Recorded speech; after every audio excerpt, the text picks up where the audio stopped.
Have you ever spotted a shiny quarter in your pocket change and wondered if it might be worth more than 25 cents? Well, sometimes those hunches pay off in spectacular fashion. Today, I want to tell you about a modern coin that defies all expectations, the 1978 US quarter dollar that can be worth thousands of times its face value. When the San Francisco Mint struck proof quarters in 1978, nobody could have predicted that some of these coins would become among the most sought-after modern errors in American numismatics. The 1978 quarter appears ordinary at first glance, Washington's profile on the obverse, the eagle on the reverse. But a handful of these quarters hide an extraordinary secret. The most valuable 1978 quarters are those struck on experimental copper-nickel planchets intended for Susan B. Anthony dollars. These quarters, known as wrong planchet errors, weigh approximately 8.1 grams instead of the standard 5.67 grams. Look closely at the edge. A genuine error will be noticeably thicker than a regular quarter and have a distinctive copper-nickel sandwich appearance rather than the typical copper core with silver-colored outer layers.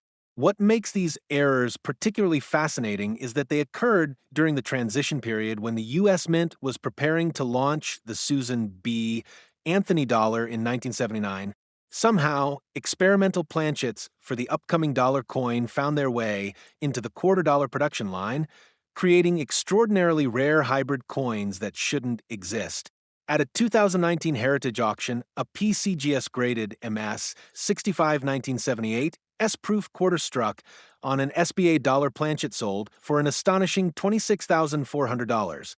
Even in circulated condition, these wrong planchet errors can command $5,000 to $10,000, depending on preservation. But don't despair if your 1978 quarter isn't on the wrong planchet. Other valuable errors exist too.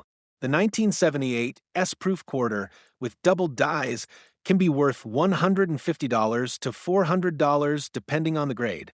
Look carefully at Washington's hair, the lettering of Liberty, or the date. A genuine double die will show clear separation in these details, not just a blurry impression. And the 1978 S with missing mint marks can trade for $200 to $500 in high grades. Here's something many collectors don't realize. The San Francisco Mint produced both proof and non-proof 1978 S quarters. The proof versions have mirror-like fields and frosted designs, while the business strikes have a more uniform appearance. Proof quarters were only available in special collector sets, so finding one in circulation would be extremely unusual and potentially valuable. The value variance based on condition is dramatic with these quarters. A standard 1978 quarter in circulated condition might be worth only its silver melt value, around $1. But mint state specimens graded MS 67 can bring $200 to $300, while a perfect MS 68 example sold for over $4,500 in 2018. The lesson here is clear: condition is everything with modern coins. One of the most fascinating stories surrounding the 1978 quarter involves a Midwest bank teller who, in the early 1980s, noticed a quarter that felt off in weight. Trusting her instincts, she set it aside, later discovering it was one of these wrong planchet errors. That single coin, purchased for 25 cents, eventually sold for over $10,000, funding her children's college education. As you sort through your change jar or inherited coin collection this weekend, take a second look at those seemingly ordinary quarters from the late 1970s. Weigh them if possible. A heavy quarter could be your ticket to a numismatic jackpot.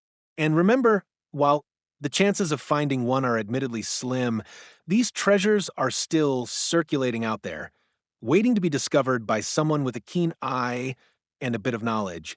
So until next time, keep your eyes on your change, because history and sometimes a small fortune might be hiding right in your pocket.